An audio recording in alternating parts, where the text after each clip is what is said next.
All right, this is Whiskey Tango Talks. I'm here with Mr. Roman Rozell, our guest today. Roman has a very interesting life story in the sense of just a real American. That's what it comes down to. I love that. Yeah, no, it really is, though. So, former Special Forces, right? Mm-hmm. Got out of Sure. the military. We'll discuss that in a little bit. He decided that he needed to battle his PTSD, and the only way he knew how to do it with wrestling. Something he grew up with and kind of had a passion for, correct? Yeah. All right. So, well, we'll just start from the beginning. How'd you grow up, man? Oh, I had a great life. Okay. I had a great life. I lived, if you're not from Arizona, and I say this all the time, but I really have to kind of capture the audience with a background context, and I'm from Apache Junction, Arizona. Apache Junction, Arizona. Second home of Toothless capital of the world. No, I'm joking. It's the second home. It's up there. Like Kentucky might be number one. They're always in the race. It's kind of like how ASU is always like in the race for like number one party school. Right. AJ's always in the race for number one meth school. No. Yeah. So that's what I'm familiar with. Right. Well, it has its great things too. We have it really does. The legendary Superstition Mountains. Yeah, we got Lost Dutchman. Jacob Waltz, all that. Yeah. The gold mine. I grew up going to look forward every year for the big Lost Dutchman Days parade. We got a carnival that comes into town. Great stuff. But just like you said, AJ is plagued with some of those stereotypes, and unfortunately, I was more familiar with that because my mom was part of that crowd as far as the AJ people. She divorced my dad when I was like 6, and we from there, I just moved all over the place.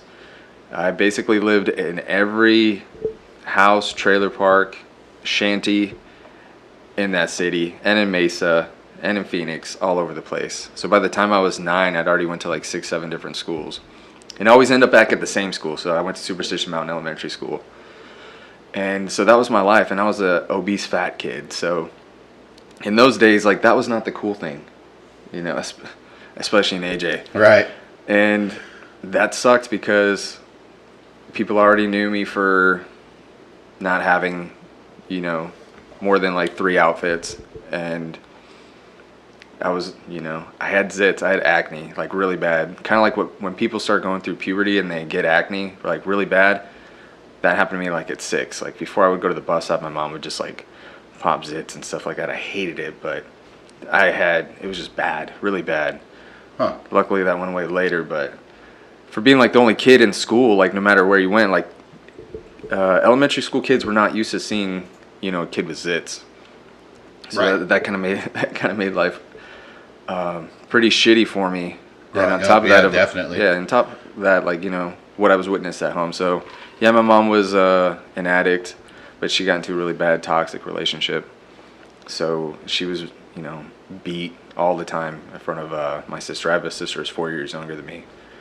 So from the time I was 7 on up, like we just witnessed my mom just go through the ringer. Whether that's it seems to be like a stereotypical story from that area. I mean, I dealt with the same thing. I grew up in county between Mesa and AJ. It literally, like, we were on the border of it. My producer and I both, like, so, like, that's a common theme for that area. It is for women that dealt with those kind of men. It's just kind of crazy. You hear about stories of people in certain areas of the country who just never get away from certain life or certain crime. Right. And it just seems to be like that's an ongoing like situation for that area. That's kind of weird. It is, and I almost fell captive to that. I started to do a lot of good things like in school, but I got into the wrong crowds. Like I was hanging out with like 40, 50-year-old people out in AJ. I started off just with smoking weed, and then went up to the next big, thing, meth. And unbeknownst to my family members, weed to meth isn't the stereotypical steps, but yeah. There it is, man. It was like that was AB, really. Yeah. But it was I don't know, like I was suffering with a lot of like depression, anxiety, like at that age. I mean, basically from what I grew up with all over the place. And I just never dealt with it really. So then as I got older, I wasn't allowed to do a lot of stuff. Like once I got taken from my mom, moved in with my dad, who was more stable and, you know, gave me more structure. But, you know, as time progressed, I found myself just trying to escape like reality. Because even though we moved in with my parents, or like my dad, my stepmom, they already had like their own family like established. You know, we already had like a 2-bedroom apartment. So me and my sister moving into, you know, with that family was created more of a rift. It was, yeah, and like it was already an issue because my mom and my stepmom just battled so much, and so coming into that situation, it was nice because we finally had like AC, cable, but the other issue was like, all right, there's a 2-bedroom apartment now, we got to split it between, you know, 6 people. So at first it was a little bit rough, but I kind of managed to stay as neutral, as gray as I can, but that's when I started to look to seek out other people, and they were the wrong people, and they were always like adults. I didn't want kids or anybody else to know that I was doing bad things, or my family, but it seemed like adults were the ones that were willing to hang out with like a little 14-year-old and looking back at that, like what do you contribute that to? Like think about that last segment that you just, like that last little sentence.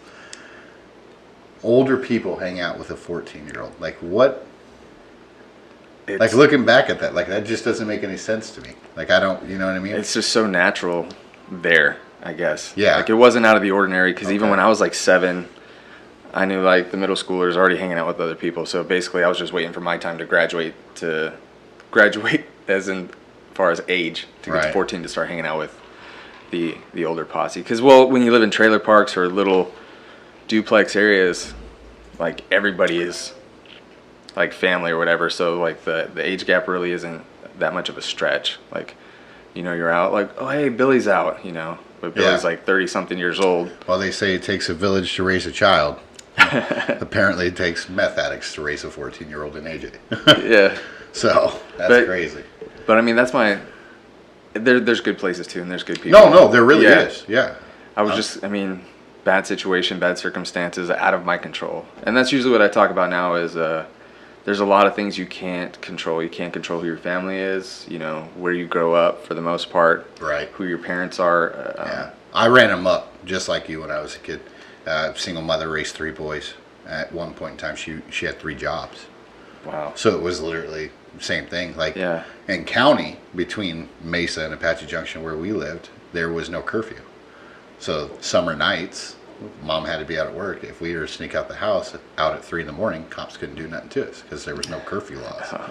It was just like that. Yeah. So that upbringing for me, I mean, I know exactly what you're talking about. I too hung out with my godfather, who was in his early 30s. Oh yeah. At 14, 15 years old as well. So it's funny. Like those are good people. Yeah, I guess so. It sounds weird, like because I don't think I would allow my kids. Not at all, because you're also a proper parent. Yeah.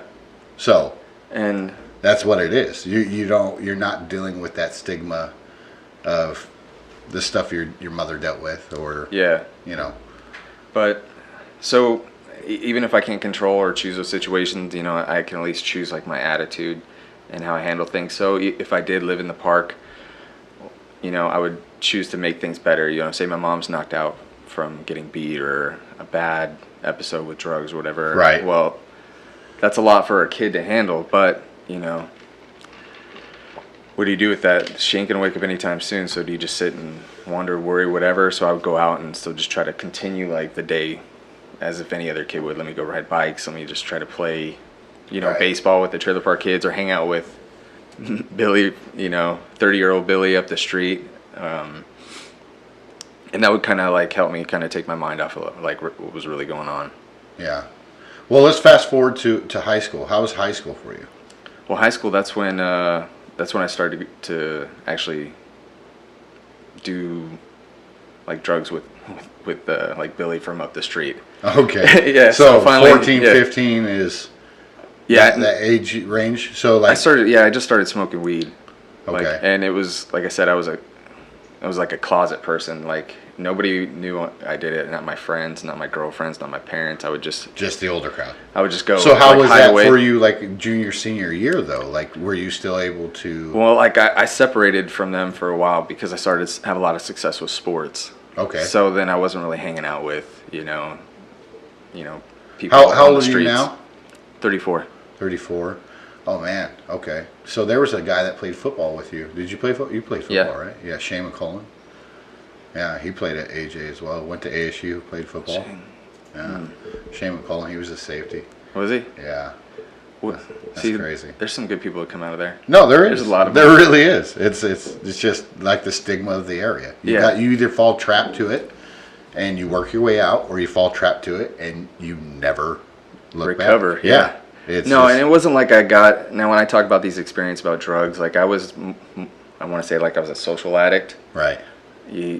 I never went on like these crazy, like this is what I got to do to survive or whatever. So it was easy for me to like to walk away from like that crowd, freshman, sophomore, junior year. Junior year is when kind of things open back up because. So did you end up graduating? Yeah, I ended up graduating. But junior year is when I have going to senior year is when my wife or my girlfriend gets pregnant. Okay. And then now wife. Yeah. You guys been together since. So bananas. That's how many years now? We'll come July will be 15 years. Congrats. Yeah.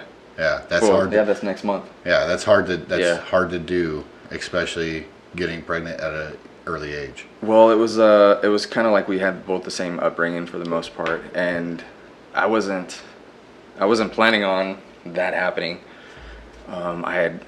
I was going to go to college and do other things, which this is where the resurrection story comes from. So, well, I want to talk about so you graduated high school. Right. I got a scholarship to wrestle.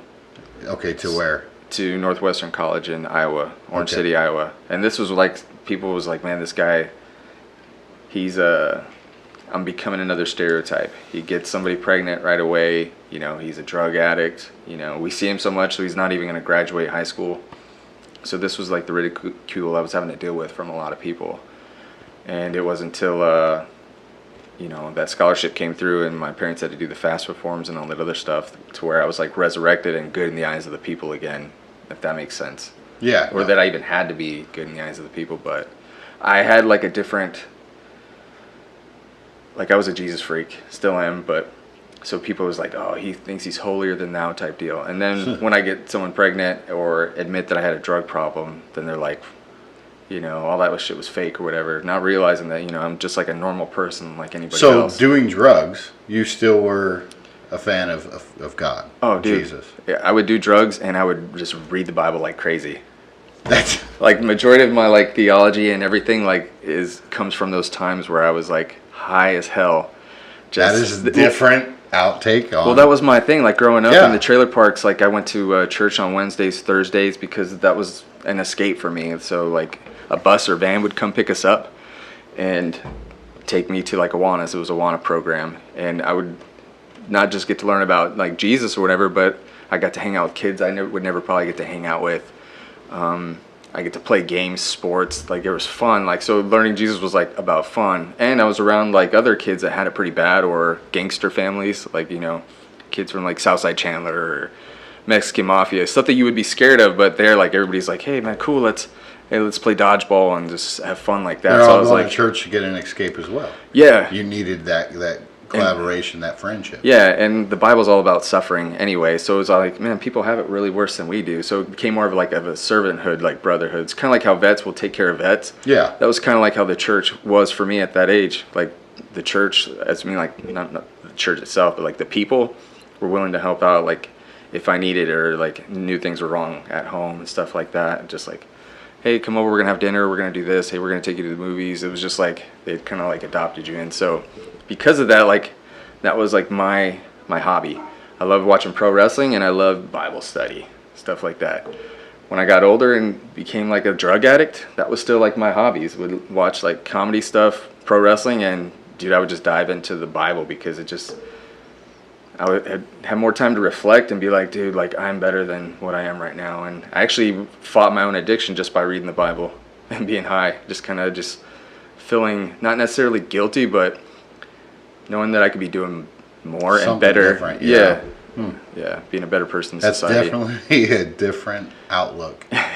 Yeah. Yeah, that's crazy.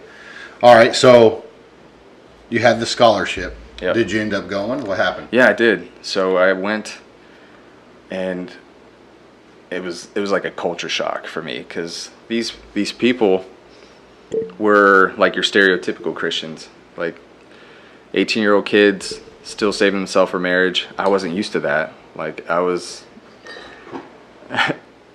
already had a kid, you know. They never like looked down on me or anything like that, but it was just weird. Like I remember I had a Maxim magazine in the dorm rooms, and one of the guys was like, "Get that out of here." And I was like, "What? Like, do not cause me to sin." I'm like, "Man, it's not even like Playboy or anything hardcore or nothing like that." You're kidding, right? Yeah, they're like, I was like, "Dude, those a like Maxim magazine." Yeah, these guys were very disciplined, man, and practiced what they preach. So, and I guess I needed that at that time because I was just so freaking ruthless or whatever. I was just like, running the streets all the time growing up. Like, I just liked chaos, and I didn't like to get in trouble. I wouldn't steal from anybody or lie to anybody. But if something was edgy, like I would push the limits a little bit. And being there was just like, I need to like tone it down. Like I'm a dad. I got this. Maybe I do need to. Maybe I'm the one that is bringing all this chaos in my life. Right. And I tore my shoulder though while I was wrestling. Tore my labrum. Had shoulder surgery while I was there, and so my wrestling career was cut short that year. Okay. So is that what led you to enlisting, or? No. I went back home for 2 months, and my coach was like, "Roman, we don't know if you're ready to go back yet. It's only been a year and some change, because I went to summer school too, just to get some extra credits." Gotcha. And they knew I was going to go back and probably start running around the same crowds and stuff like that. And I'm like, I'm going to be fine. I'm going to be good. Well, my wife gets pregnant again. Come back. I end up going back. And so they're called condoms. Yeah. like I'm telling you, man. Or birth control. I think when things were going good, like I think I was just trying to create my own chaos and Gotcha. Yeah. When things were too easy, I'm like, man, this is too easy. It's like something, like there's a storm coming. So if the storm never came, I'd be like, I would just do something and just wait for a reaction. So here's the big question. You're good. How many kids you got now? 6. No, I know you have 6 kids. Yeah, I just wanted the listeners to hear. That's good. I love it.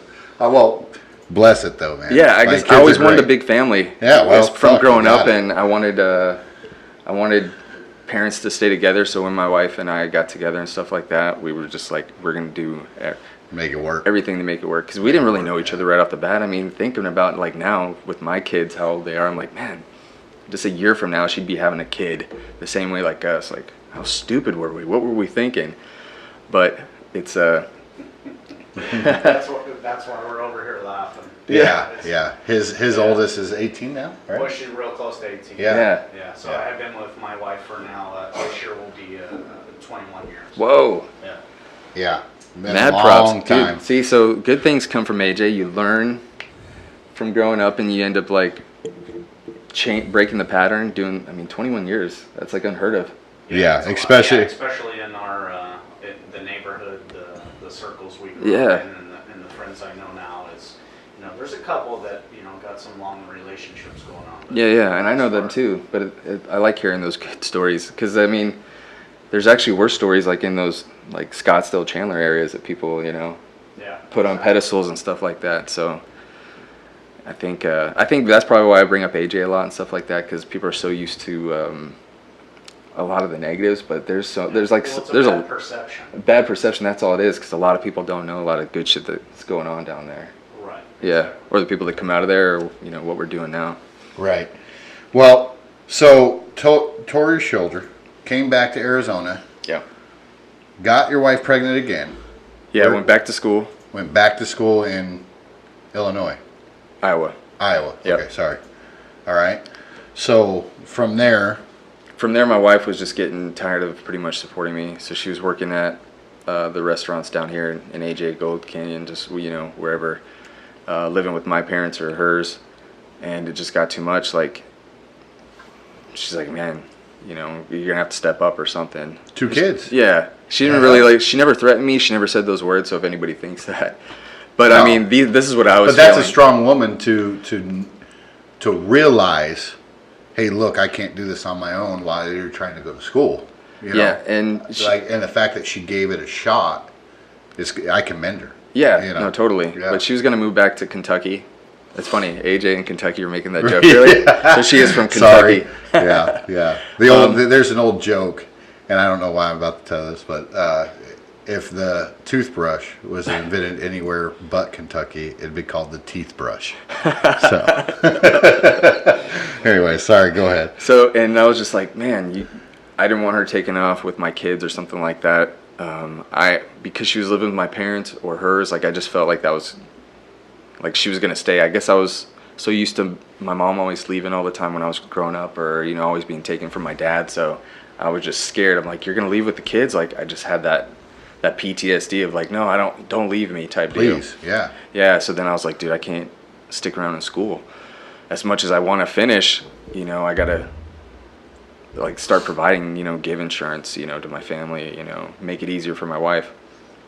So I leave school. We end up going to Kentucky anyways, just to try something different so I can get out of this area, because I don't want any bad habits. And how'd you like Kentucky? I didn't stay there long enough. I was only there for like 4 days before I decided to join the military. Okay. So I started thinking. How old were you? 19.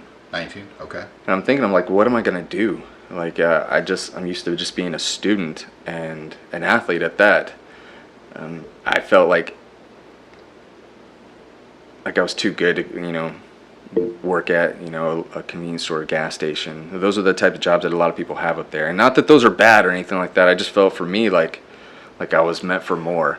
And I wanted to challenge myself to do more. I didn't want to just... Here's the thing, though. Here's the thing. And this is where you and I are like-minded, okay? It's you felt like you were meant to do more. Right. There's nothing wrong with feeling like you have more meaning to life than a convenience store, right? Versus feeling like you're entitled to something. Yeah, no, so true that. I like that. Having more meaning, wanting more meaning for yourself in life versus the people who feel entitled that they should be given something. And there's a lot of that right now. Amen, yeah. There is. So we're very like-minded in the sense of, there needs to be more for me in life. Yeah. And that's been a driving force of mine since I could remember. And I think it's because of that upbringing that, we had. Right. That my life is fucked up. If I don't figure out what I'm going to do, I'm going to be in that moment too. Mm-hmm. Yeah. That's exactly 100%. right. Cheers to that, man. Cheers to that. But yeah, don't matter, whiskey or beer. Yeah. All right, so Shiner Block. So so I decided to go to the military because Pat Tillman had just died about 4 to 6 months prior to that. There you go. And I'm a Cowboys fan, but I was sorry. we All right, this podcast the story is done. Well, check it out. Like, the Cardinals didn't come here for. No, I'm not a Cardinals fan. But there is probably a Cardinals fan. Like, why is he not a hometown kid? No. On the record, I do not endorse the NFL. I endorse players. Right. I love players. Then you would love the Cowboys because he'll fire any of his dudes that don't. No, I can't. That do not kneel. Well, he's the only guy that will do that. Yeah. Well, I think. I don't know if he'll fire him, but he won't play them. Well, the only owner. Well, my new favorite team, if I had to root for the NFL, would be the Patriots due to my man N'Keal Harry from ASU getting drafted by the Patriots. Exciting. Yeah. So, but go ahead. So you joined the military. Yeah, well, he'd had this, I don't know, you've probably seen his promo, everybody always talks about it, like when he talks about how great this country is, and, even though he was in the NFL, he just felt like he hadn't done shit. Yeah. And I was starting to feel that same way. I'm like, if he feels that way, and felt that way and died for this country, I was like, dude, I need to do something for ours. Like, so, I haven't done anything. Segue. Yeah. Little segment for Mr. Roman and I. we both at different times had the honor to meet Kevin Tillman, Pat Tillman's brother. Mm-hmm. And just a surreal moment for me because it was by accident. Yeah, totally. Yeah, I was up north for my anniversary and walked into this hotel that we had rented a room to, and they had all this Tillman stuff up. I'm like, what's going on with this? Like, is this like, it's by Camp Tonazona, so I kind of knew that area, but the whole Tillman's family is here. They're celebrating Pat's birthday. That's so crazy. And I was like, wait, what? Yeah, he would have been 42 this year. And it was like, of all years, Wow. And so we're sitting at the bar, and I look over my shoulder, and Kevin Tillman walked in. I recognized him from the photos of him and Pat when they were in the military. Yeah. And I'm not a mark. I'm not a fan. I'm not one of those people that get overly excited to meet somebody. But I couldn't resist. Dude, I got teary-eyed.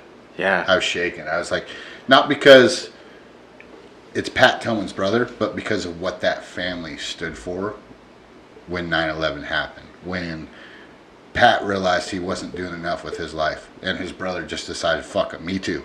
Let's do this. So it's just, and I know you got to meet him. We both have his phone number. I just think it's a surreal moment. Dude, it's cool as shit. He's a great dude. Come forward if you could. You're good. Yeah. Or pull the mic towards you. But anyways. Yeah, no, he's a great dude, man. Yeah. I love it. Just cool. I'm glad you got to meet him. You met him at a wrestling event, right? He came to, so he's awesome, man. So his family had purchased a bunch of tickets for the Salute the Services when I wasn't even wrestling, but they were going to recognize me as, just being a Sun Devil wrestler and service member. So after I was done, there was an SF colonel that I'd served with in Afghanistan. He came up to me. He's like, "Hey, man, the Tillman family wants to meet you." And I was like, "What?" So I was like, "This is crazy." So I went up there, and before I knew it was Kevin Tillman, I was already kind of talking with him. And then he's like, "Yeah, dude, I'm Kevin." And I was like, "Oh, get out of here, man." Yeah, so it was, dude, it was awesome. And then he did the Sun Devil Golf Classic with me. So he was on my team. So we had we did. Horrible. I can't. We did horrible. Yeah, but it was a blast. I had a blast with them, man. He was fun to be around. Well, I'm glad he was an inspiration for you to join the military, though, too. Yeah. So. I just needed to do something, and. So what did you sign up for? Like, what was your original contract? So when I first came in, I didn't know anything about the military. I was just doing it out of the sheer fact just to shut my family up and my wife that I was going to take care of them. I'm a patriot, like. At heart, like not the New England Patriots, Nikhil. Yeah, right. But I like it. I'm I'm already prepping for 4th of July right now. Like I'm always just wanting to like cut off my shirts with the flags all over and just like scream America, just because I love this country so much. Let's get American flag Speedos, bro. And I felt that way back then too. Yeah. So, but I didn't know anything about the military. Nothing. I didn't know what an officer was. Didn't know what a sergeant was. Didn't know MOSs. I was just every recruiter's dream. Like, I need quick ship. I need to take care of my family. Didn't tell me what MOS. They're like, you can figure that out when you get to MEPS. So MEPS is like where you go to finalize. Yeah, for those contract. That don't know, you take your ASVAB there, then you do a little bit of physical testing, and then you go through the ridicule and the oath, and then. Well, I'm sitting there and I'm like, I need a bonus, because I was like, I hear a lot of people get big money. And there was only 3 bonuses that they had for me, and it was 11 Bravo, which is infantry, 19 Kilo, which is tanker, and 19 Delta, which was special forces. No, 19 Delta was a Cav Scout. Oh, Cav Scout. Delta's Cav Scout? Oh yeah, you're right. It is. So out of those 3, you didn't do Cav Scout, did you? Tanker had the highest bonus. It was 6,000. 11 Bravo was 3, and 19 Delta was 3. So I went for the money. I know people like enlist for like 35,000 and stuff like that. Well, I enlisted. So for the money, when I was in basic training, I went in as an engineer. Is that 11? Well, it's 12B now. 21. Okay. It was 21 series when I was. Oh yeah. But long story short, there was a kid in my basic training at Fort Leonard Wood. I asked what his MOS was, and he said, "Oh, I'm a veterinarian food inspection." And I said, what the fuck is that? Like, I didn't even know the like what it, he goes, oh yeah, there's only so many people that have this job, but he goes from post to post checking the calves, horses, like their diet, their food, all that. The dogs, canine police dogs, right, for MPs. But he does it all over. And there's only like 5 to 10 of these people.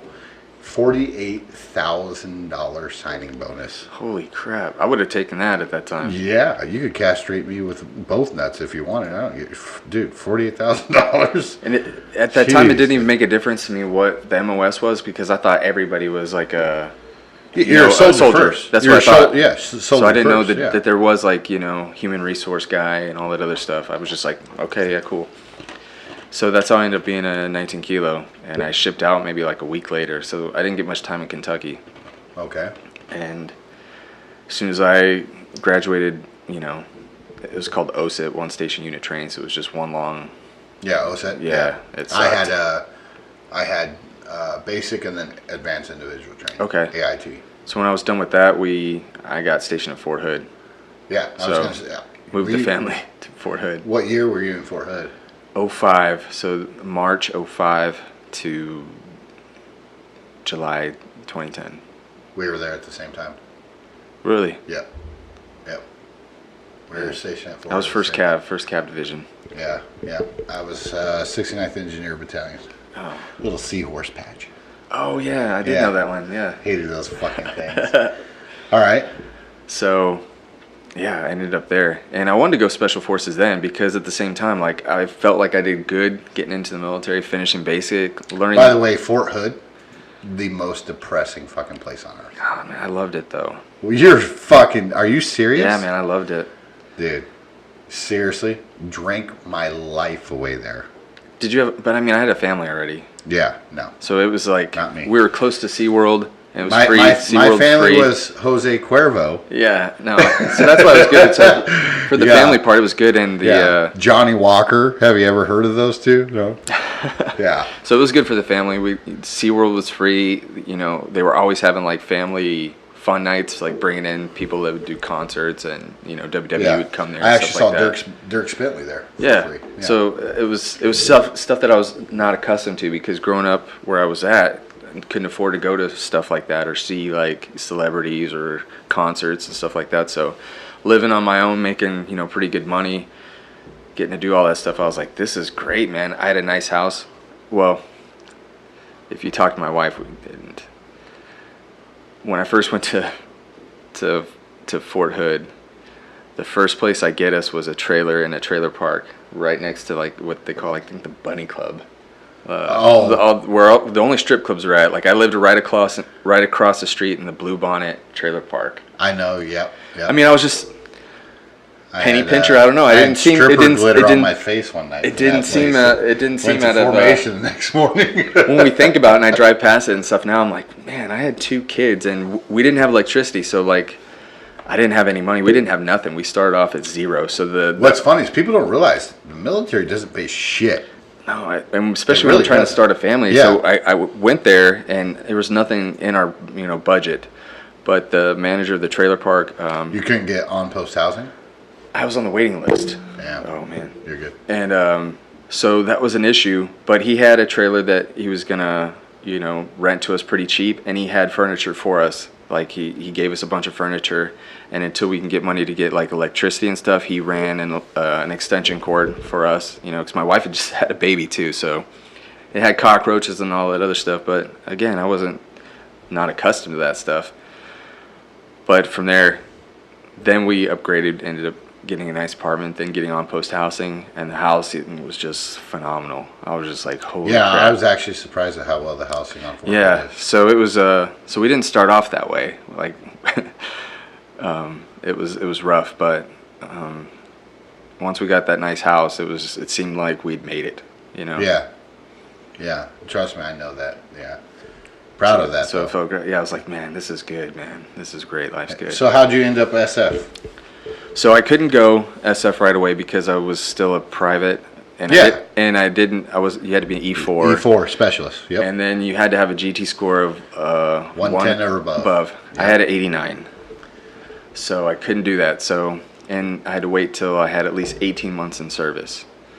Well, prior to any of that, I got deployed, you know. So Where'd you head? I went to Iraq. So I went to Samarra, Iraq. So I had like 14 months in service. Go to Iraq, spent 15 months there. Come back home. I'm a sergeant now, so I'm making a little bit more money. I got, you know, some stripes, so I think I'm pretty hard as fuck. And I feel like I'm Chuck Norris. And I know in 9 months we got to go back again, or at least prep. Definitely not Chuck Norris. You know, beard for it. Yeah, dude, I know. No, go ahead though. So, and I was just kind of nervous about putting all this effort into like taking the GT test and all that other stuff, because we were just like, hey, we need to go to the field for 3 months. We need to do this. So they didn't really allow me a lot of time for that. Yeah. So I was just like, I'll pick it up when I get back. So I went to SFPT for a while myself while I was on Fort Hood. Yeah. And loved it. Dude. Wanted paper signed off. Life. Yeah, I wanted paper signed off for it. Oh, guess what? We're deploying soon and we're undermanned. You can't go. So, but yeah. That's why I had to wait till I came back. Between both those deployments, I, you know, went through a lot of stuff. Yeah. Both those deployments. But I came back and... Nothing wife related, right? Wife? Like, no issues at home while you're deployed? No. Oh, thank God. Yeah. Because that's, dealt with that. A lot of the times where she went and lived with her family while I deployed, or someone would come and live with us. Good. Yeah.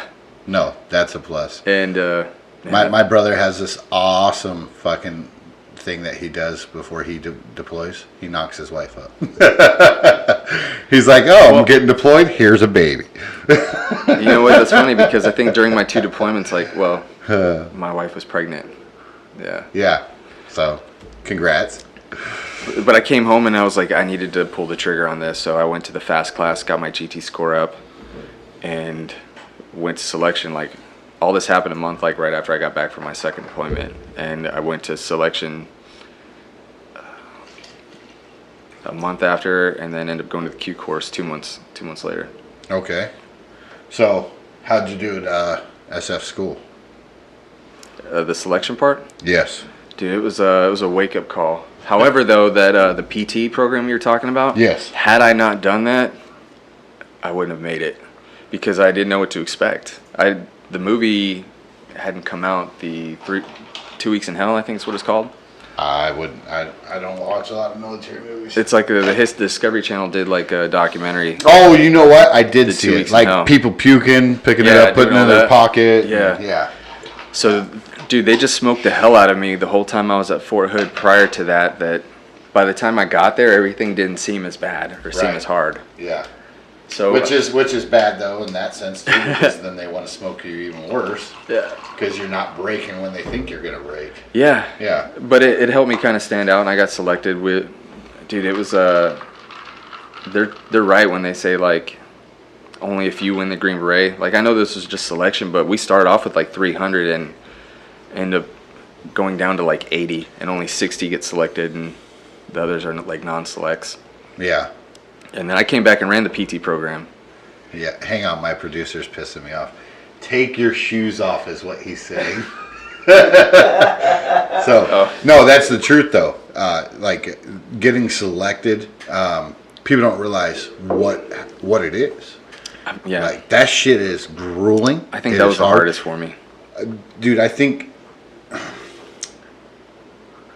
besides SF, I would think the SEALs are probably the hardest by far. I think like literally like you do SF and then that's SEALs training, and then you add water and them trying to fucking drown you. Yeah. Like, That's a different. You know what I mean? It's a little different. So, and I can agree, because I went to dive school. Well, I didn't even get to go to dive school. I wasn't even selected to go to dive school, but went through the training, and it was too much for brutal. me. Yeah, it's brutal. It was too much for me. Yeah, and I was dealing with PTSD and TBI issues during it. So that made it TBI even worse. How? From what? Well, I had traumatic brain injury during my first deployment a few times, yeah. And then my I second dealt with deployment, mild TBI as well from my deployment. So I had to actually get a waiver before I could even go to selection, because I had a traumatic brain injury. Okay. And I had to take medication for it. And I was always getting seen. So I was always, every 3 months, I was always getting, checked up on. Yeah. Yeah. Not to, to get out, but just so I can kind of stay in the fight. Right.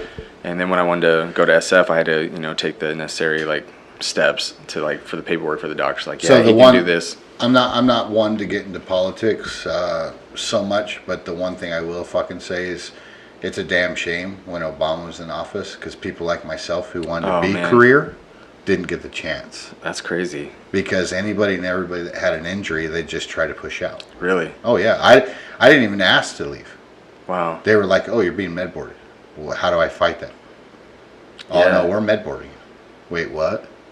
Wow. Like, I didn't even want to be med boarded. I didn't want to leave on a medical leave. I wanted to go career because I didn't know what I was going to do with myself. Man, that's crazy. Yeah. And literally, like, anybody and everybody that had an injury, they were trying to push out. Wow. And that's just Democrats, though. They don't want to fund military. They don't want to back, you know, certain things. Like, they love the troops. When you're fucked up. We felt the repercussions, man. We felt the repercussions. Yeah. We used to have respite care when my twins were born. Right. Because, you know, they had so many issues. And when, obviously, you know, Obama took office and stuff like that, we weren't getting the same funding, and therefore we couldn't get, like, the respite care nurse, like the in-home nurse to come help and stuff like that. Little stuff like that really did... It changed. It fucked our lives, man. Like, and people don't realize that when you're voting, if you're for the troops or you're for this or you're for that, like, I don't condone war by any means. After being in war, I could tell you at a young age, definitely that testosterone, that cock strong, let's fucking go fight for our country. I get it. I fucking get it, dude. But I have a 6-year-old daughter now. Right. You know, you have kids now. Imagine if that war was on this soil. Oh, dude. Yeah, people don't know. People don't understand it. Have no idea. They don't understand it until you go to fucking war. Yep. And then now I want you to reverse that role. You're going on that soil, and those kids are seeing the issues and the repercussions of what war is. Yeah. And because it's a third world country, these fucking people over here that don't have a clue of what it is, and they're just going to their 9-to-5 fucking job. They're going to college. They're sipping their fucking lattes. Yeah. Like, they don't realize the repercussions of what these kids had to deal with. No, they don't. I can't tell you how many times I grabbed another fucking soldier by his throat and screamed at that motherfucker, "You throw another bottle of piss at one of these fucking kids, I myself am going to fuck you up." Damn. You know, shit like that. Because over there, the mentality, it's a shift. It's a shift, dude. And people just realize they're there to survive, and then they shit on the culture and the people that are there. Yeah, I didn't have that experience. But I did. I know that's... Well, I saw it. That's crazy. I can't fucking tell you. And you go on these pages like 1776 or DV Veteran on Facebook or whatever it is, and he'll post something or they'll post something, and you'll see some of these comments of these people. Oh yeah, how many times did you piss in a Gatorade bottle and throw it at somebody? Or how many times did you fucking wipe your ass and throw toilet paper at these kids? Or, damn. You know what I mean? And you wonder why the Taliban, Hezbollah, ISIS, and all these other fucking people are able to recruit these kids. Well, when I was fucking 9 years old, I drank a bottle of piss that the Americans threw at me. Yeah. Damn, that's crazy. Think about it. That shit's fucked up. And that's what I'm saying. Like, I'm all for the military. We need to have a military presence. We need to stop policing the world. We need to come back. We need to fucking take care of the U.S. That's what we need to do. Secure our borders. Yeah. You know? Dude. But I got off on a tangent. I apologize.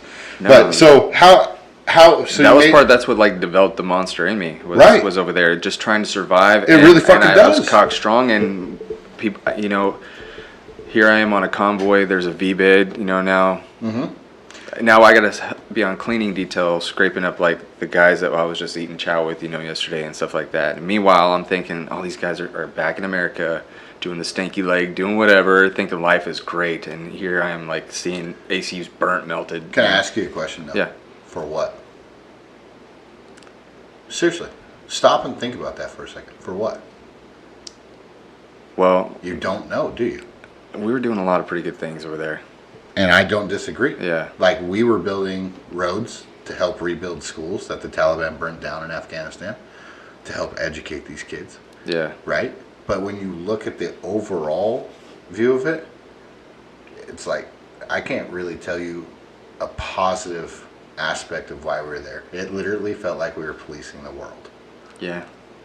You know? But I don't really have a problem with that. I do and I don't. I just Team feel America, like World Police. World Police. No, I just feel like... And mainly because I had to work with, you know, when I became a Green Beret, then I started doing more, like, discrete missions and stuff like that, and I didn't realize how terrible just people actually were, and we needed people like that. So this is a conversation you and I haven't had. Yeah. Like you said, you did more discrete missions. Yeah. So, do you know what a MIT team is? Oh, yeah. So, I was basically stranded in Afghanistan with this E5 who literally was there to take photos. Right? And my convoy got hit en route to pick us up with an IED. Mm-hmm. And we had to go to Afghani national compound for the police. We get there, and the only people that are there that speak any kind of fucking English is this MIT team. And this fucking big major from the Army comes out. What the fuck are you guys doing here? Told them what happened. They get on the Blue Force tracker. They find out, oh yeah, your convoy did get hit. Like, they're not coming to pick you up. You're with us. So for 2 fucking weeks, dude. What? We got to roll with this MIT team. Right? Yeah. Snatch and grab missions. Oh, wow. Eating fucking steaks. Like, shit that I didn't think I'd be able to do at all, you know?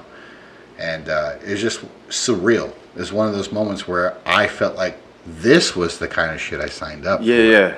You know what I mean? For reals, yeah. Yeah. Like, that's what I thought the military was. Like, every bit of fucking Hollywood hit me for a minute, and I was like, hey, this is it, right? Yeah. But that's not everybody. And I didn't get to that part until, it didn't get that way till I became, you know, Special Forces. Prior to that, I agree with you, like, for what? Because every day sucked. Like, you wake up at 4 to do a mission, you know, your PCCs, PCIs at 5, you do your mission at 6. And when I mean, like, mission, not like the crazy, because we operate at night. Yeah. But we'd have to go and operate out of a patrol base. For people that don't understand, I'm glad you're elaborating. Yeah, so we'd go to a patrol base and then have to conduct, you know, mission planning and stuff like that, and patrol, like, we would just, like, go out looking for trouble. Not really, but I mean, I think an officer, like, is looking for but military presence is part of the mission. So just doing that, and it was just come back, and then you're pulling tower guard forever, then you're doing whatever, you know, you're either just living off of mermites, MREs. Well, we didn't have the mermites. I don't even know why I said that.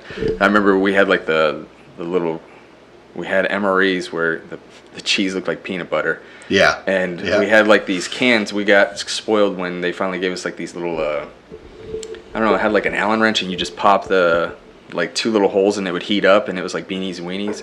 Yeah. So that got pretty hardcore. We had that for, like, 2 weeks, but that's how we were living out of there, and no internet, no nothing. Don't eat the cheese, dude, because you'll be shitting bricks dude, for it was weeks. Crazy. We'd get our gas from, like, this freaking, it was crazy, like, underground, like, this, little gas tank with a hole in it, and the Iraqis would fill it up, and we'd just kind of, like, borrow the gas, and I guess we'd fill it up occasionally. Yeah. Where we had, like, some partnership, but aside from all that, like, we do that all day, so it was like you didn't have really any purpose, because your purpose was to pull tower guard and do whatever, and that sucks. So if you're enlisted, like, and you're private, like, shit sucks for you. Yeah. And meanwhile, you know, I'm a husband with kids. Guys are dying, or I'm killing somebody, and 15-6 investigations getting done on me, and I'm like, I was just following the ROE, doing this, doing that, like, and then, like, all right, we're done, back to tower guard, go do this, like, no time to, like, really just sit and relax and do whatever, like, and if you wanted to go on the internet, there was, like, a blackout because someone was always getting killed. So a blackout is where they black out all the lines so that the news doesn't travel back home before they get a chance to tell the family. So just doing that sucked. So, like, I wanted to die, or I wanted to get hurt. I was like, man, technology is really good. If I get blown up, then I'll be able to get patched up faster. I just wanted out of there because, I mean, I know it's fucked up to say, but that was, like, my mentality. Like, just like, dude, will someone shoot me today? Because you felt like you were doing nothing. Yeah, dude. Yeah. And I really did. Like, I knew we were doing good things, but I'm like, man, I felt like other people were trying to just build up their resume as, like, an officer or whatever. Like, we did X amount of missions, this amount of time, blah, blah, blah. Making it look good on paper, but in reality, man, like, we were doing QRF missions and all this other stuff. Now, I want you to think about what you just said. That CO that made themselves look good, putting those soldiers in danger, right? don't know about the CO. Well, I'd say a little bit higher. Below them. Below? You think? I mean, I don't know, like the end state, but there was some stuff like where, because I was old enough, like, dude, you know, you're a ground commander. You can say, like, whether you do this or not, or, you know, for the most part, like, this is your battle space. Yeah. But so I don't really know the quota, and I don't know the politics, because, like I said, I was just a private. Yeah. But as I got older and the more deployments that I did go on, I was just like, why didn't that freaking dude, like, just nut up and be like, hey, we're not doing this, we're not doing that, like, stood up for kind of like... Think about all those arms contractors that made money from you. Yeah. Where's that kickback, dog? Yeah. You know what I'm saying? Yeah, dude. Where's that kickback? Yeah. Dude. Those motherfuckers made billions. You know what I mean? You had friends, brothers, sisters who fucking died over there. Where's that kickback from the fucking arms dealers that made all that fucking money? You know what I mean? Or the defense contractors. KBR. Yeah. Think about all those motherfuckers, dude. We didn't have a KBR. Well, my second appointment, we got around to where there was a KBR. Right. Thank God. Like, because the first deployment was terrible. Yeah. Second one sucked too. I mean, that's what really forced me to go SF. Yeah. But regardless, well, it created a monster nonetheless. And so when I came home, like, I started to look at people like they had seen war before, and they're just, or that they hadn't seen it. I got bitter. Like, hey man, you know, why would you waste that food? You know, do you realize, like, I didn't get that food, and you're just wasting. You're gonna throw it away, and like all of a sudden I'm like pissed off because somebody's too full to finish their grilled stuffed burrito. But I think like they're anti-American. How about and driving, whatever. dog? Yeah. How about driving? Driving just fucked me up, dude. Driving. For months, I'd come back, fucking trash on the road, steer right. Dude, I still do. I struggle with these things. Yeah. Sometimes. Yeah. But you don't want to. Last night I saw a bag of trash on the way home, and I was just like, I was like, I know nothing's wrong, but I'm like, God, can you imagine if there was? Why would I be thinking about that? But don't know, but you think about it still, don't you? Oh yeah. Yeah. Dude, yeah, because I live in that. I mean, at least in nightmares or whatever. And they're not even like nightmares. I'm just reliving like, hey, we're going on a mission. We're doing this patrol. So yeah. So I think that's what created that monster, man, because I had to like cover up emotion. If I had emotion, then I wouldn't survive. Like I wouldn't be able to do those missions. 100%. And I couldn't agree with. Didn't want to question anything that was going on because I just wanted to survive and do what I could to do it for America. Like, hey, if I'm going to do this and I'm doing it wrong, I'm going to do it, you know, wrong. I'm going to do it for the right reasons, you know. So how'd you like SF? I loved it. Yeah, it was great. I mean, of course, there's always like, you know, some flaws here and there, but all in all, what was your favorite part about it? Let answer that. Putting my hands in my pockets. For those that don't know, putting your hands in your pocket in the military is, you don't do it. You don't fucking do it.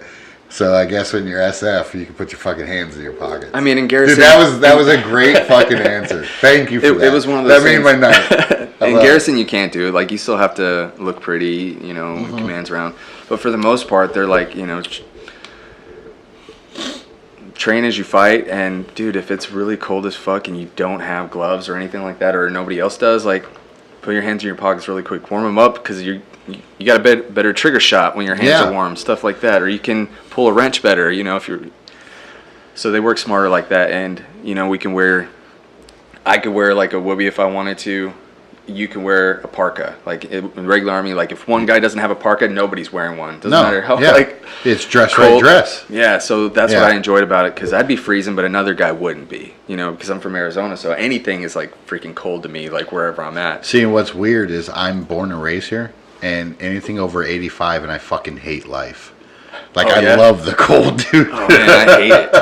Like, so I would be that. I'm guy. like fucking 5 degrees out, shorts and a t-shirt, baby. Well, yeah, I love it. So for me, that was a good thing, and just being able to wear like outside of Garrison, like if I wanted to wear some good tactical shoes that I thought were better, whether that's Merrell boots or Oakley boots or Altimas, whatever. Like we were, you know, afforded to do that, and the way that we set up like our how about a beard? Our gear. Now the beer is oh man, it's not. Everyone thinks like we can do what we want, like.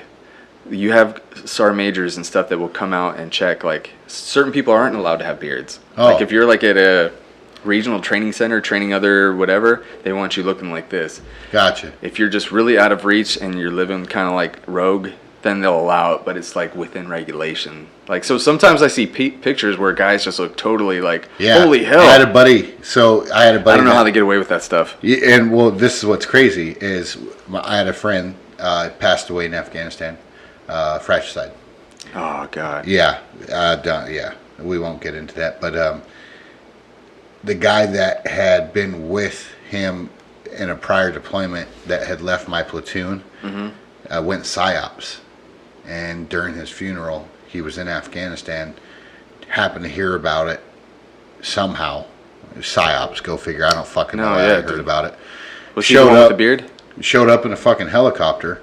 And when I say he had a beard, dude, like it was like Duck Dynasty beard, bro. So that's... I was just like... So you clarify what I was going to end with. Oh. Those people that usually have these crazy beards are everyone else but like special forces. It's like the civil affairs guys or the PSYOPs guys. Like, yeah, they have to deal with elders in Afghanistan, so maybe, they're allowed beards. Or maybe it's just like, hey, ain't nothing against any of those people. Like I don't know how they were able to get away with it. Right. Yeah. But I'm like, it's not fair, really, is what I'm trying to say. Especially when you got to fucking throw on a gas mask. Yeah. Seal that shit. Dude, I had some friends that are PSYOPs, and I wanted to go PSYOPs like so many times because their life was a little bit better than ours. Right. So it wasn't like the HOA that brings out like the centimeter stick. Just how long is your grass? No, that was for the SF part. Yeah. But when it came to the PSYOP guys, civil affairs guys, dude, it's crazy. They had free reign to do whatever. Like it was great. Bro, literally, this guy decided that he was going to come to his friend's funeral. My good buddy, dude, right? So literally just went to the tarmac, said, "Hey, start that fucking helicopter. I'm going to use it." Yeah, man. And he got in the helicopter and came. That was it. Wow. And it was like he showed up at FOB Kushman in Afghanistan, just him and 2 pilots of this helicopter. There was nobody else on it. And he was just allowed to do that. That's crazy. Yeah. Yeah. Yeah. GT score of like a 130 or something too, by the way. I had a 124. Remember I said I took the fast class? Yeah, fast class. Mm-hmm. So on paper, everybody thought I was a genius, but I'm dumb as hell. Yeah. Right? Hey, for Apache Junction standards, man. Yeah. That's pretty good. Yeah, it is, right? And you got all your teeth. I do. No, so after getting out of the military, what happened?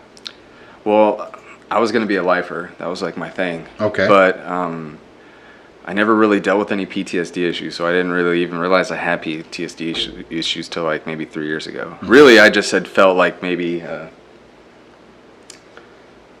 lights. You're good. No. Okay, yeah. Really, I just felt like all like the drugs I did when I was younger was catching up to me. Like I'm not drinking, not doing anything like for a good 5 years of my life at this point. Just straight edge, just because I can't deal with like just being dizzy, foggy, panic attacks. I'm just like bottling everything down. Still not like emotions, but like just these reactions. Like I'm gonna have a heart attack. I'm in the gym doing whatever. All of a sudden, everything's shaking and moving. I'm like, oh, why am I acting this way? Well, then it started off innocent like that, once a month. Then it was just like I'm in church. All of a sudden, I'm going crazy. Like, what the hell? Like, I need to go to the bathroom. Something's not right. Or I'm in the grocery store. Weird shit start happening. And now I'd always been getting seen for TBI, but they'll just check me. They're like, you're doing fine. Your insides are fine, because they would check everything. I'd have them like blood work, check my organs, check everything. They're like, well, you look great. I'm like, I don't feel great. I was like, there's something wrong. And I just went like this for at least half my SF career. And mainly why I kept going with it without seeking more help was because I was the op tempo was just way up there, and I enjoyed it. I was still trying to get that next varsity spot. I was moving up in the ranks pretty fast, and I was just like, man, if I can just keep everything at bay, I can still keep doing whatever. Well, then it got to the point where I'm just like not there. Like people can drive from point A to point B. If you're driving home, maybe from the gym, and then you get home, you're like, dude, I don't even remember leaving. You just kind of dissociate for a little bit. Like, I was living life like that. Tunnel vision. I would do missions or something. A couple days later, as a team sergeant or whatever, my captain's like, we did that 2 days ago. And I'm like, oh, they're like, you don't remember? And I'm like, yeah, I do. I'm like, dude, what's going on? I can't sleep, you know. I'm starting to like not remember what's going on during the day. I'm freaking out from like having panic attacks. And that's when someone at the health clinic, he was, you know, because I was just getting a normal physical again. And they're like, hey, you might have some symptoms of PTSD. I was like, PTSD? I was like, fuck, no, I don't. I was like, I knew what I signed up for. I was like, I'm a fucking Green Beret now. Like, you know, I'm a badass killer. I mean, I'm just sounding like cocky. No, but that's the mentality. I'm not a killer, but I was just saying, like, dude, I knew what I signed up for. Like, that's mentality, bro. Like, I'm not having, you know, flashbacks while I'm driving of, you know, Haji or, you know, Vietnam vets where they see Charlie in the trees. Like, yeah. I'm like, that just is fiction to me. I don't know anybody that's ever done that, so therefore I don't have it. And I think that's a stigma. Most people think PTSD is you just automatically are driving, then all of a sudden you think you're back in the desert or whatever, and you don't know where you're at. No, it's not an acid trip, bro. That's exactly right. And everyone thinks that, and it's not a fucking. I thought that's what it was. So I was like, because that's what's depicted in Hollywood. No, I'll tell you what PTSD is, from my view. Yeah. Okay, and feel free to jump in at any time. Okay, PTSD is not just anxiety; it's uncertainty. That's what PTSD was for me, is uncertainty. Not being able to deal with that person in front of you at Walmart in the checkout line. Yeah. You know what I mean? Yeah. It's driving down the road and having somebody that might have cut you off, but you're not quite sure, but you blow a fucking gasket because you've been through shit and you don't want somebody else's mistake to end your life. Yeah. You're just really super hyper vigilant. Hyper vigilant, 100%. Yeah. That's what it was for me. Yeah, no. So. and so those were the things for me too. And I guess that's, nobody ever told me like that was the label for, those were the symptoms of PTSD. Most people just think, and everybody on my team would be like, PTSD is like that crazy acid trip. So that's why none of us think we have it. We just all think we're naturally angry, you know, sleep deprived, hypervigilant. We just think like whatever. So anyways, I take it as advice. I'm looking at this pamphlet. I'm like, I don't need to get counseling. I was like, it's bullshit, because I'll tell you all my stories and I won't cry a bit. Like, I've dealt with all that stuff before, you know, meaning like I won't cry a bit because I've already like grieved and stuff like that. Like, that time's passed. They're like, no, there's more to it. And I was like, let me see this pamphlet. And I look, and it has like 20 symptoms. It's like anger, rage, sleep deprivation, this, that. Like, I have 18 out of the 20. Did you mask it? Well, yeah, obviously. With what? Oh, no, I didn't self-medicate. See, I did. I mean, I did prior to that. I came back with back injuries, my L4, L5, and a disc in my neck. And they were like, here's 90 Percocet every 3 weeks. Wow. So I didn't. Well, I think when I was going through the Q course is when I started drinking. Yeah. Right. So, and then when I first got in SF, like the first 2 years, like that was the thing. I just drank all the time. Like, I think maybe one time there was not a night where I didn't drink. But when I started having like these more symptoms like happen, I had to quit drinking. I didn't have to quit drinking. I just chose not to because I didn't know if I was having a panic attack because I either drank too much, dehydrated, or whatever. And so from there, that's when I chose not to drink. But so I couldn't self-medicate. So that was the issue. As much as I wanted to, I was more afraid of, you know, the repercussions of like, my mouth's, you know, cotton mouth. What's that from? Is it from, you know, me going crazy, or is it from alcohol? Well, I didn't drink, so it's not alcohol. That means I'm going crazy. Like, this is what I was battling with all the time. Right. And it got to the point where being an SF dude, like, I didn't want to have those episodes anymore, like downrange or anything like that. Well, I hadn't had it yet, and I didn't want it to happen, and that's where I needed to get help. I didn't want to get seen for PTSD because I didn't have PTSD. But what I did have was all these symptoms on here, minus like psychosis and, you know, some sexual trauma. Like, I was like, everything else, yep, rage, sleep deprivation, everything. I was like, I'll get seen for that. And they're like, those are all symptoms for PTSD. And I was like, okay, I have PTSD. I was like, but I need to get treated for this stuff. I still just wasn't accepting that because, again, in my head, I just thought it was an acid trip. Yeah. And And I had stipulations of like, I'm not going to go to a mental health treatment because it's going to be like where Happy Gilmore takes his grandma, drops her off, and then, you know, she's not allowed to leave the rooms, this and that, you know. She's like, no, this is like a college campus. Like, we send like 30 Green Berets, you know, every month there, one each day. And I was like, really? She's like, yeah, and they come back. They're like, and some of them are like your major chain of command. And I was like, oh, they're taking time off to do that? So I was like, so I could still have a gun, I could still whatever? They're like, yeah. They're like, just please give it a shot. And I was like, well, I have no hope right now because I don't even care about Jesus, you know? Like, that's not making me happy. You know, Tweak your Jesus. My kids, my wife, they're not making me happy. I don't even want to go home because I'm afraid if they load the dishes wrong, I'm going to get angry and crazy. Yeah. So I go and I feel like I'm broke as hell. Like, I can't be fixed. I'm proud of you, dude. Yeah, I feel like I can't be fixed. But I go in there and I see other operators. That's hard. Yeah, that's And I was with regular Army guys. I was with Coast Guard. I was with every branch. So it wasn't I just went to specifically for Special Forces. Mm-hmm. I just went to like a military unit at a place that was, dude, it was like a college campus. Like, we weren't isolated to the rooms. Like, we did so much stuff, like everything. Like, I started learning about the brain, how it works, why it works the way it is. So I didn't feel like I was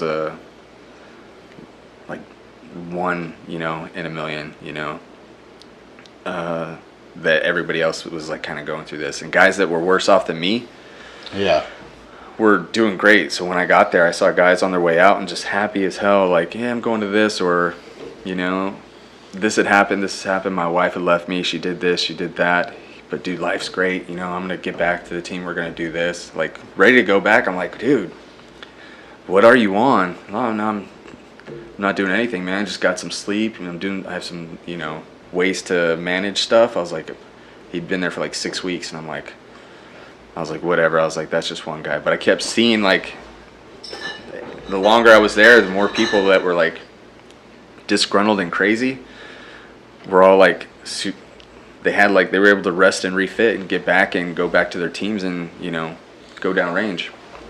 So once I got, you know, in a better place, I was just like, dude, I need to,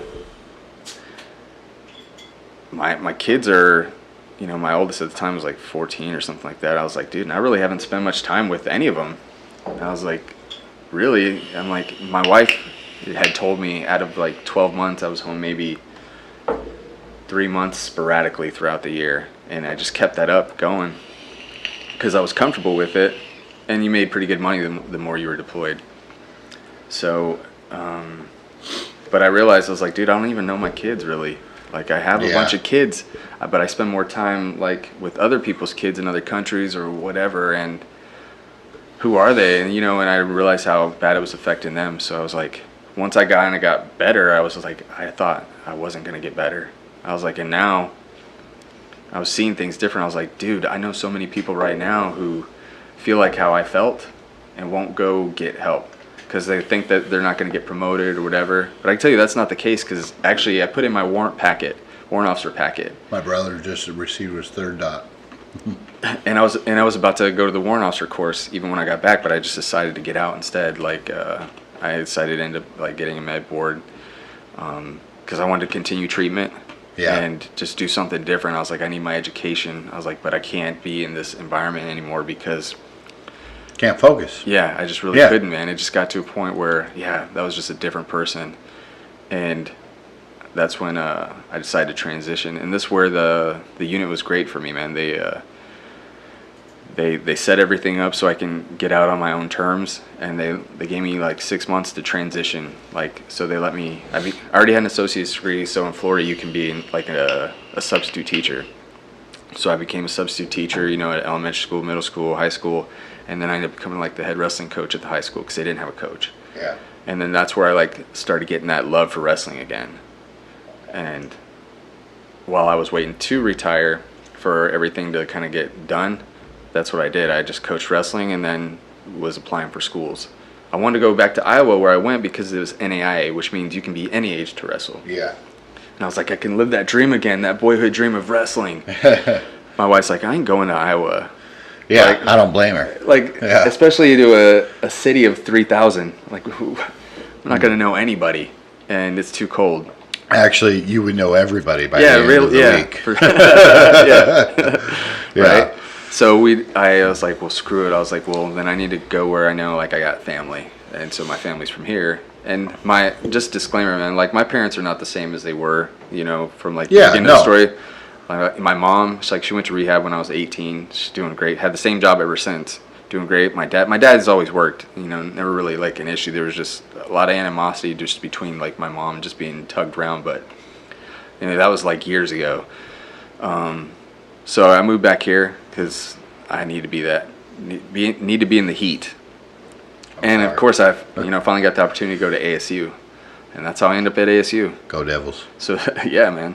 So as soon as I retired, April 2018, I started school May 2018. So I flew out early to try to find a house for my family, and while I was finding a house, I was staying with my dad and going to school. So wrestling wasn't even in the cards for me. I was just happy just to get my life back on track and outside of the military, because I really didn't know what I was going to do. The GI Bill was affording me enough to pay rent and take care of the kids and my wife, obviously, and do something better for us. Dude, on a personal level, like I can't tell you how proud I am to be a friend of yours. Like, well, thank you. No, seriously. Like we know each other from the gym. Yeah. But we've had interactions outside the gym. Just, I've known your story, and I've told people for months when we started this podcast, I'm gonna have this guy Roman Rozell on. You're fucking Mr. Media right now, bro. Like, Fox Sports did a segment on you. Right. You've done numerous different podcasts. Yeah. So I was trying to change it up for this one too. No, dude, you don't need to change shit up. Your story is your story. Well, I mean, a lot of the stuff, like, I leave out of the other places, just depending on, where I'm at. Dude, you're fine. So it may be boring to some of you guys. Yeah, well, if they've listened to other podcasts, it might be. But, right. Just this podcast is dedicated to all our brothers and sisters who have served. Yeah. Josh Fuller, I know you're going to listen. This one's for you. I love you. It's one of those things, dude, where people don't understand the brotherhood. No. Inside and out, And I'm honestly proud to have you come on the show, talk about it. We'll get into a little bit of how you got scholarshiped, and then we'll tell a joke and wrap it up. Yeah. So I didn't even really get scholarship for it because I was already getting paid from the military, the GI Bill. Mm-hmm. But it was that brotherhood, like what you're talking about. So I got this crazy feeling like, dude, like, I'm doing this, I'm about to get my degree, but I want to do something more. I wish I can be like I knew I couldn't be an athlete because I was too old. So I thought now. Well, because the Division I policy is you can only be 25. Like, that's the max age. I didn't know that there was a clause that, for Latter-day Saints, when they go on their missions, their eligibility is frozen. Same thing with the military. So while I was trying to knock on the doors saying, like, hey, can I help coach? Can I do this? Because I was on Team USA. I went to, Germany, Austria, Poland, Czech when I was a junior in high school, wrestled over there. I was state runner-up, so I knew I could wrestle, and then plus I was a Green Beret. I was like, I have a lot to offer these guys. Yeah.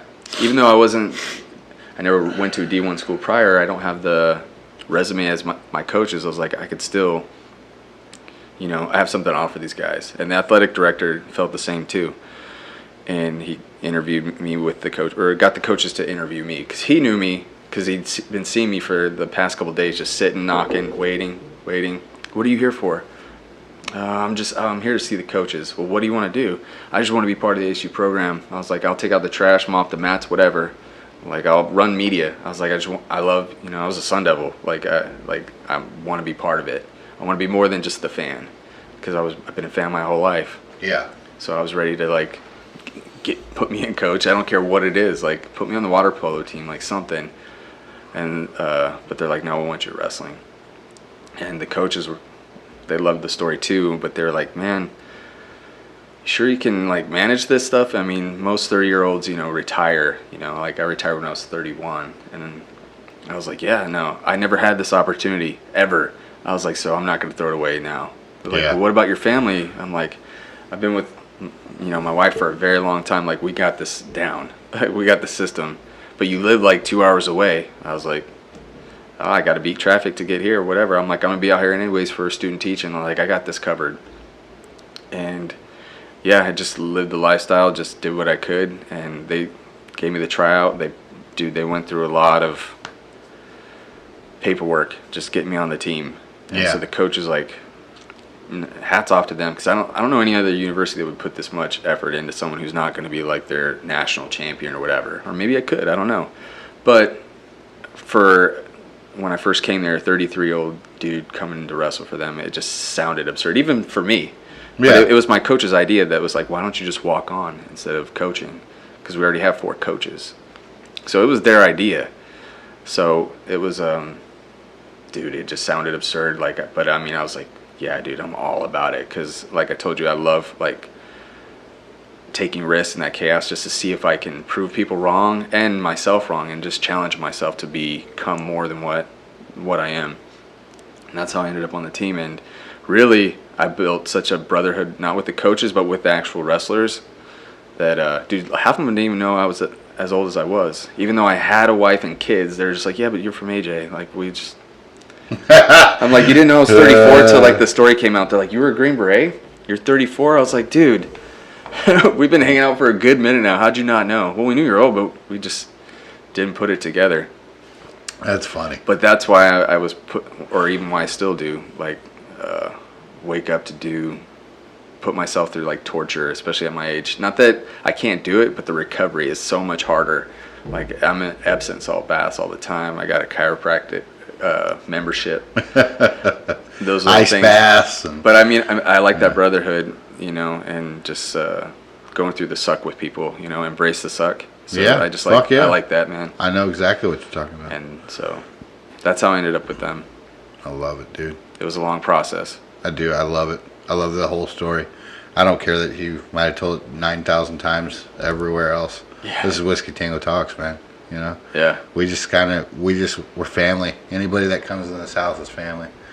So, well, each segment or each podcast we end with a tell a joke segment. I hope you came prepared. Oh, right. No? Oh, well, yeah, I think I got something for you. All right. Well, I always mention this brotherhood that I got with the team. Okay. And I kind of know the coaches a lot, because I'm older. I can be like a smart ass and stuff like that. So, I don't know if you've heard, but I do a really good Arnold Schwarzenegger impression. I've never heard this. Okay, let's hear it. So it's really good, but I'm excited. But I used to do this all the time with the coaches. Dude. I used to don't hype us up and then fuck this impersonation up. No, trust me, I'm not. All right. You're gonna be satisfied. Okay. So I used to do this all the time. It used to like drive the coaches crazy. Okay. But so I was doing it this one time, and they're like, they basically kicked me out of the wrestling room and said, "You're not coming back." Well, no, they did. And I looked at them and I said, "Hold on. Huh? Hold on. Let me get this. Hold on. I want to get this recorded. Oh, dude, why is my phone? Well, I mean, I just told you. Well, I didn't hear it, dude. All right. I didn't hear it. Hang on, real quick. All right, go ahead. So I'm just driving them crazy all the time. Yeah. And I'm doing like this Arnold impersonation. You're driving them crazy by doing the impression. Yeah, by doing the impression. So they tell me to leave, and I look at them and I said, "I'll be back." That's all you said. Yeah. That was the joke, man. So I never did any of that. That's the only Arnold impersonation you do? Let me hear something I never else. did it. That was the joke. Get it? Yeah, no. So anybody could do that. So like, I just said I always do the impression. They kick me out, and then I say I'll be back. I don't even know if that's really a joke. No, you're good. So yeah, I don't do an Arnold impersonation. Not at all. No. That was just the joke. Is at the end you just say I'll be back. Right. In this room, you'd be surprised what gets away with being called a joke. Yeah, seriously. No, I heard somebody say that joke, and I couldn't remember it. So I just threw together that joke really fast, just waiting to do it. No, it's worth it. We love it. I'm down for sure. All right, well, that wraps up for Whiskey Tango Talks. I want to thank my guest, Roman Rozell, for coming on. Thanks. Taking time away from your family. I appreciate it, you know. So, Patreon. Motherfuckers, you ain't doing shit for us on Patreon. How about you help us out? We're trying to give back to charity. All right? Help us help you buy merch. Get that? Right? So you give us money. We then, in turn, make merchandise, right? And from that merchandise, we sell that shit back to you at a cost that we had you donate to us. But with that being done, we take proceeds of that donation, right? And we fucking give to charity. Imagine that shit. That's how our Patreon works. Figure it out, motherfuckers. Donate, help us, help you, buy merch, and give back to charity. All right? YouTube, click and subscribe. We love it. We'd like to see you join us. Slowly creeping up. I think we got like 54 subscribers. Yeah, I think it's up to 54. I think, like 54. I think that's as many followers I have. Right? On Instagram. Instagram. Twitter. Follow us. Figure it out. What's up, bud? At Roman Rozell on Instagram. Yeah, Twitter. Follow this page. You want to give a shout out to Grunt Style? Yeah, dude. Guys, get out there and buy some Grunt Style t-shirts. Grunt Style is a partnership with Mr. Roman Rozell. Right. It's just a partnership. It's not a sponsorship due to NCAA situations right now. Vets helping vets. Yes, it helps vets. Get out there, buy some Grunt Style clothing, underwear. Yeah. Who knows? And stay tuned to Grunt Style. Yes. On their social media. Something's coming out. So follow them, follow me at Roman Rozell, or go to my website, romanrozell.com. And if you can't find him, go ahead and go to my Instagram page at Whiskey Tango Talks. Yep. All you need to do is look under my followers. You'll find him. All right? Let's create a big movement here. Big movement. It's going to get big here soon. It's going to get bigger. So come along for the ride. Yeah. Yeah, be on the ground floor. I love it. Yeah. All right, that wraps up for Whiskey Tango Talks. Y'all have a good night, motherfuckers. Cool. Pork's up.